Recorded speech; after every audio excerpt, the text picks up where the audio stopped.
Deuxième rediffusion de cette chaîne. La première rediffusion, on parlait de parasites, c'était une vidéo de 2019. Là, on est sur une vidéo de 2021. La qualité de la vidéo est un peu meilleure. Je suis toujours un peu timide devant la caméra, mais le texte est un peu plus assuré. Je vous expliquerai dans le prochain épisode l'évolution qu'il y a eu dans cette vidéo.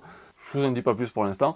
Dans cette vidéo, on va donc parler de botanique, on va parler surtout de l'apparition de la vie sur Terre jusqu'au moment de l'apparition des plantes et l'apparition des végétaux. On la verra dans le prochain épisode. Bonne vidéo à tous. Bonjour à tous et bienvenue enfin dans cette première vidéo d'initiation à la botanique. Avant d'entrer dans le vif du sujet, je vais poser évidemment quelques avertissements par rapport à cette série. La botanique peut passer facilement pour quelque chose de très complexe et comme dans beaucoup de domaines différents, au début vous allez avoir l'impression que plus vous en savez, moins vous en savez. Ça c'est assez incontournable quand on commence dans ce genre de choses. En gros, vouloir maîtriser la botanique, c'est un peu comme vouloir défaire un espèce de gros tas de nœuds sans trop savoir sur quel fil tirer en premier. Et pour rester sur cette image, on va essayer de démêler tout ça petit à petit en tirant sur différents fils, un peu dans tous les sens pour commencer. Voilà, j'espère juste que je ne vais pas vous décourager dès le début avec des vidéos qui vont être peut-être un peu chiantes mais incontournables quand on va pouvoir comprendre la suite.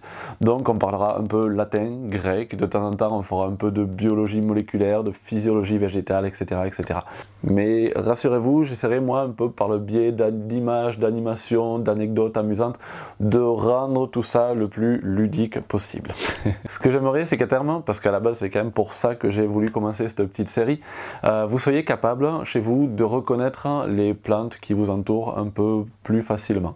Ou au pire que vous ayez au moins suffisamment de base pour pouvoir lire et comprendre une flore et pour que vous puissiez grâce à ça ou grâce à certaines applications, que vous puissiez plus facilement identifier les plantes qui vous entourent. Donc on parlera bien évidemment de classification et je vous présenterai au fur et à mesure de la série, des vidéos qui vont suivre, des familles assez classiques. Pour les premières présentations de familles, d'ailleurs, vous comprendrez peut-être pas tous les termes ou toutes les notions abordées, vous inquiétez pas, c'est normal. Petit à petit, le brouillard deviendra de moins en moins épais, si on peut dire, et la pelote de fil finira petit à petit par se démêler, en tout cas je l'espère. Dans cette première vidéo, là aujourd'hui, on va donc commencer par poser des bases et tenter de définir qu'est-ce que c'est en gros une plante.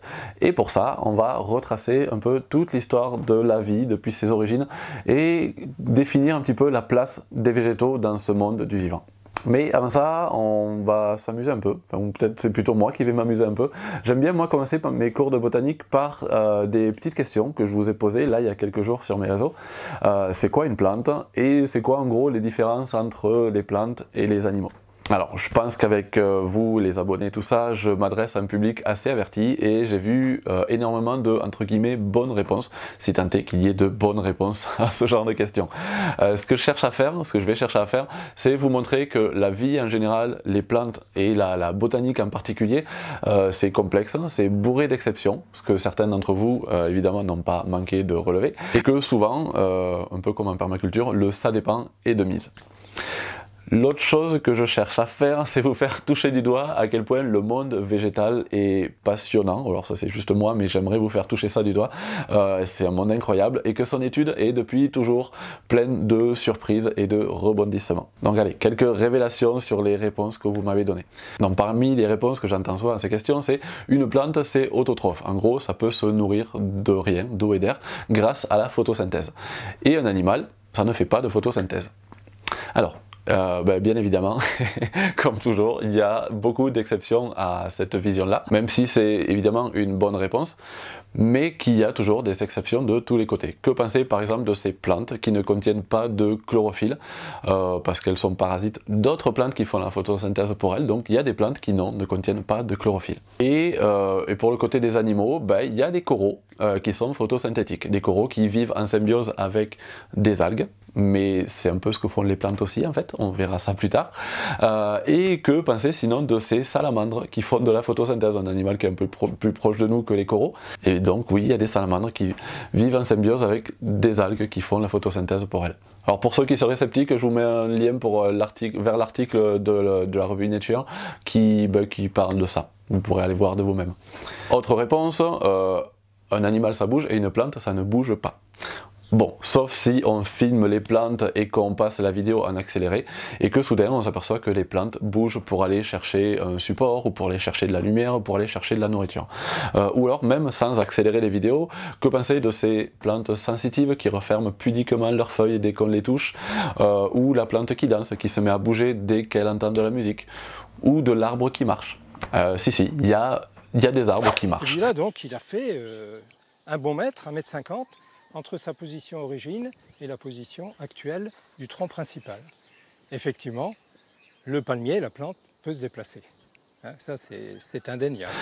Toujours pareil, je vous mets les liens en description de la vidéo pour voir un petit peu comment ça marche. Alors j'aurais pu aussi citer les plantes carnivores mangeuses d'insectes qui font partie des végétaux qui ont les mouvements les plus rapides qu'on connaisse dans le monde végétal. Mais bon voilà, tout ça peut-être ça viendra dans des prochaines vidéos. On verra au cours de cette série que les plantes ont des sens qui finalement ne sont pas si éloignés que les nôtres, et ce qui parfois peut paraître effrayant, moi je vous dirais, par rapport à certains articles que j'ai lus, ou enfin pas effrayant mais inquiétant, ou en tout cas intéressant, passionnant. Donc voilà pour cette petite présentation dont l'idée qui ressort, c'est que quand on cherche à expliquer les choses et à poser le cadre d'une science telle que la botanique, on se confronte et on se confrontera constamment à des tonnes d'exceptions. Et pour moi, c'est finalement ça qui fait que c'est passionnant, la botanique. Comme toutes les sciences du vivant, c'est une science évolutive et ça va être très bon de garder toujours ça en tête. Allez, ça c'était pour l'intro et pour une présentation du monde végétal actuel tel qu'on le connaît aujourd'hui. On va maintenant retourner complètement de l'autre côté de l'histoire et voir comment tout ça a commencé. Allez, si vous êtes prêts à faire le grand saut dans l'histoire du vivant, c'est parti, on retourne au tout début. Alors, au niveau du comment tout a commencé, tous les scientifiques, tous les chercheurs ne sont pas forcément d'accord, mais il y a quand même pas mal de choses dont aujourd'hui on est quand même assez sûr. Tout d'abord, l'histoire a commencé dans ce qu'on appelle la soupe primitive. C'est comme ça qu'on a appelé l'eau sous forme liquide qu'on trouvait à la surface de la Terre à ses origines. Donc pour info, la Terre existe depuis 4,6 milliards d'années, plus ou moins. À cette époque, il faisait chaud, très chaud. L'atmosphère était composée de vapeur d'eau, de méthane, d'ammoniac, d'oxyde de carbone, et la surface du globe se prenait des rayons ultraviolets pas du tout propices à la vie. Voilà donc notre point de départ. Bon, pas très propice à la vie, mais par contre, niveau chimie, ça pouvait commencer à être assez intéressant. Pendant des centaines de millions d'années, cette soupe primitive a été soumise à différentes choses. Des pressions et des températures incroyablement hautes. Je vous rappelle qu'avant ça, avant les 4,67 milliards d'années, la planète c'était une boule de lave qui a commencé à se refroidir petit à petit. Donc à 4,6 milliards d'années, ça a commencé à se refroidir et donc voilà, on avait des températures et des pressions extrêmes sur tout ça qui était en train de se mettre en place. Des décharges électriques et différents rayonnements très intenses aussi à ce moment-là, c'était hyper actif. Et donc petit à petit, la température a commencé à chuter, l'eau a commencé à se condenser, à se retrouver sous forme liquide à la surface du globe, et petit à petit se sont formées dans cette eau qu'on appelait donc la soupe primitive différentes molécules comme des glucides, un genre de molécules dont font partie les sucres qu'on connaît aujourd'hui, des lipides qui eux constituent plutôt les graisses, des acides aminés, c'est différents types de molécules qui, si on les assemble, peuvent former des protéines, ou encore, et celles-là sont assez importantes, des acides nucléiques, des molécules déjà très complexes dont font partie l'ADN et l'ARN. Et donc voilà, on avait toutes ces molécules-là qui étaient en suspension dans cette soupe primitive. Alors, elles se sont pendant des millions d'années mélangées, assemblées, modulées entre elles.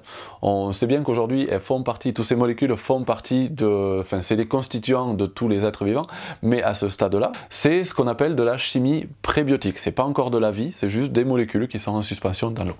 On va maintenant faire une petite activité ludique pour comprendre comment tout ce qui s'est passé a pu arriver. Imaginez donc à cette époque tout ça se passe dans cette soupe primitive qu'est l'océan, c'est immense.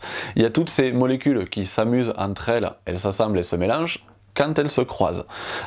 Donc, si vous voyez un peu la taille que font les océans, ces molécules, vous comprendrez bien qu'elles ne se croisaient pas non plus tous les jours. Il va donc à un moment se passer quelque chose qui vont faire qu'elles vont être poussées à se croiser un peu plus souvent, et c'est là que vont apparaître, que va apparaître la vie dans ce qu'on appelle des cellules. Alors, comme d'habitude, moi j'aime bien faire des parallèles avec des choses liées à l'humain ou des histoires humaines. Je pense que ça peut aider à comprendre. Donc, imaginez 4 ou 5 personnes qui se promènent au milieu d'une immense prairie de plusieurs centaines de kilomètres de large. Ils vont pas se croiser souvent, ils vont pas faire grand chose ensemble. Par contre, imaginez que l'on enferme ces mêmes personnes dans une pièce de quelques mètres de large, et bien ils vont se mettre à faire connaissance, à discuter, à faire des projets ensemble et à commencer à monter des choses ensemble. Donc c'est un peu ça qui s'est passé dans les océans. Revenons à notre histoire de soupe pour comprendre un petit peu. Prenez un verre d'eau et faites-y tomber une toute petite goutte d'un liquide quelconque. Donc une goutte d'huile par exemple. À quoi elle va ressembler cette goutte d'huile une fois dans l'eau? Elle va pas forcément se diluer, elle va pas forcément se mélanger, ça va former une espèce de petite goutte, une petite bulle à la surface de l'eau. Les lipides se mélangent pas à l'eau, on dit qu'ils sont hydrophobes, et donc cette petite bulle va être l'équivalent de cette petite pièce dans laquelle nos personnages ont été enfermés. Donc là évidemment je fais un énorme raccourci là, pour les pointilleux de la chimie organique, puisque dans la bulle qu'on vient de créer, c'est pas l'équivalent d'une cellule, puisqu'à l'intérieur de la bulle il y a de l'huile. Mais bon, l'idée c'est de savoir que ces lipides un jour se sont organisés de manière à faire ce genre de bulle là, sauf que au lieu d'être plein d'huile, c'était juste une membrane à l'intérieur de laquelle il y a eu un peu de cette soupe primitive dont on vient de parler. Donc voilà, à un moment, il y a quelques milliards d'années, dans une de ces petites bulles sont restées coincées quelques-unes des molécules qu'on vient de voir. Des glucides, des lipides et surtout au moins un acide nucléique, par exemple un brin d'ADN qui va être en quelque sorte la carte d'identité de cette petite cellule et qui surtout va pouvoir permettre à cette petite cellule de se dupliquer, de se reproduire en quelque sorte. Et c'est un peu ça la base de la vie. Donc cette première cellule qui est donc à l'origine de la vie sur notre planète est donc notre ancêtre à tous, à vous, à moi, mais aussi à ces plantes, à ces insectes, à ces champignons qui nous entourent. Elle serait apparue il y a environ 3,8 milliards d'années. Et elle s'appelait, et oui, parce qu'elle avait un nom, cette première cellule, on la connaît, elle avait un nom, elle s'appelait Lucas. Salut Lucas, enchanté l'ancêtre. Donc Lucas, cet ancêtre commun universel, est notre ancêtre à nous aussi. Alors, comme je le disais un peu plus tôt, tous les scientifiques ne sont pas forcément d'accord sur la nature de ce Lucas. On est quand même d'accord sur le fait qu'à un moment Lucas est apparu, mais tout le monde n'est pas forcément d'accord sur la nature de ce Lucas. Faut dire qu'en réalité, Lucas est une théorie. Il n'existe pas aujourd'hui, donc on ne peut pas vraiment le vérifier. Les scientifiques sont par exemple pas forcément d'accord sur la nature de la molécule qui lui a permis de se multiplier. L'ADN qu'il contient, ils ne sont pas forcément d'accord sur la nature de cet ADN. Donc là, pour cette petite théorie de fin de vidéo, je conseille à toutes les personnes sensibles qui suivent encore de vous asseoir, parce que la suite va être peut-être un peu dure à admettre en ce moment. Donc peut-être bien que Lucas, cette première cellule à l'origine de tout le monde vivant, ne contenait pas un brin d'ADN, qui aurait fait donc de Lucas l'équivalent d'une bactérie, mais plutôt un brin d'ARN. Ce qui ferait donc pas d'une bactérie, comme on vient de dire, mais plutôt un virus. Et oui, notre ancêtre à tous est peut-être un virus. Alors je suis pas sûr de vouloir aller plus loin là en ce moment dans ce petit jeu, vu que les virus aujourd'hui n'ont pas forcément bonne presse, mais si ça se trouve on est tous descendants d'un virus. Et moi je trouve ça quand même assez incroyable de voir ça comme ça. Bref, allez, je vous laisse donc là pour cette petite intro avec de quoi réfléchir un petit peu. On n'est même pas allé jusqu'à l'apparition des plantes, promis ça sera pour la prochaine vidéo là qui va arriver dans quelques jours. Alors pour ceux qui veulent aller plus loin, plus vite, je vous laisse un lien dans la description de la vidéo en plus de tout ce qu'on vient de voir, quelques petits documents à étudier si ça vous dit. Ça vous permettra de comprendre un petit peu plus facilement ce qu'on va voir la prochaine fois, de comprendre un peu plus facilement ce qui se passe à l'intérieur des cellules végétales et aussi d'un peu toutes les cellules vivantes au final. Donc comme je viens de vous dire, vous n'êtes pas obligé d'aller lire tout ce que je vous mets en lien pour suivre les prochaines vidéos, vous pourrez quand même comprendre, mais donc voilà, ça vous donnera une compréhension peut-être un peu plus fluide, disons. Voilà, et moi ça m'évitera surtout d'aborder en profondeur toutes les notions de biologie cellulaire et d'aller plus rapidement vers des vidéos où on parlera de plantes. Bon, j'espère que cette petite intro vous a plu, que ça vous donnera envie d'aller un peu plus loin. On se retrouve dans les prochains jours pour la suite de cette introduction où promis on ira jusqu'à la cellule végétale et plus tard on rentrera dans une notion de botanique, mais comme je disais un peu en présentation de cette série, toutes ces notions là qui peuvent paraître un peu complexes, ça permettra quand même d'avoir des bases de compréhension pour plus tard. Donc on va passer rapidement sur ces notions un peu complexes, chimie et compagnie, et puis rapidement on ira sur de la botanique pure et dure. Donc allez, je vais vous laisser. En attendant, je vous rappelle que si mon travail vous plaît, vous pouvez évidemment me soutenir sur la plateforme Tipeee en suivant les liens en fin de vidéo ou dans la description sous la vidéo. Et si ça vous a plu, vous pouvez aussi partager cette vidéo autour de vous ou la réutiliser comme vous en avez envie, à condition de me citer dans les sources. Comme je l'ai dit récemment dans une de mes dernières vidéos, tout ce que je produis est en licence Creative Commons, donc allez-y, régalez-vous, partagez. Et j'en profite aussi pour dire un grand merci à Thomas qui a produit spécialement pour nous la petite animation avec Lucas qu'on va retrouver dans les prochaines séries, Lucas et ses descendants.